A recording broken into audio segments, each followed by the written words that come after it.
মুখ হল অন্তরের আয়না। মানুষ যতই ভেতরের কষ্ট লুকাতে চায়ুক, মুখের ভাজে ভাজে ঠিকই ফুটে ওঠে তার হৃদয়ের গল্প। হাসির আড়ালে অনেক সময় লুকিয়ে থাকে পাহাড় সম বেদনা, আবার ভেজা চোখের গভীরে জমে থাকে হাজারো অপূর্ণ স্বপ্ন।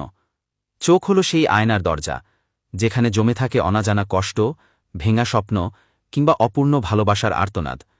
একটি সৎ হাসি মানুষের হৃদয়ে শান্তি ছড়িয়ে দিতে পারে, অথচ সেই একই মুখের এক ফোঁটা অশ্রু মুহূর্তেই ভেঙে দিতে পারে সব শক্তির দেয়াল।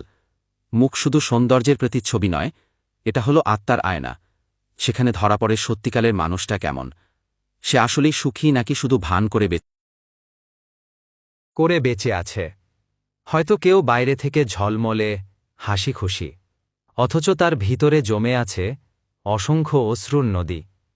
আবার কেউ নীরব, অথচ শান্ত। তার চোখের দৃষ্টিতে খুঁজে পাওয়া যায় নির্মল ভালোবাসা, ভরসা আর আশার আলো।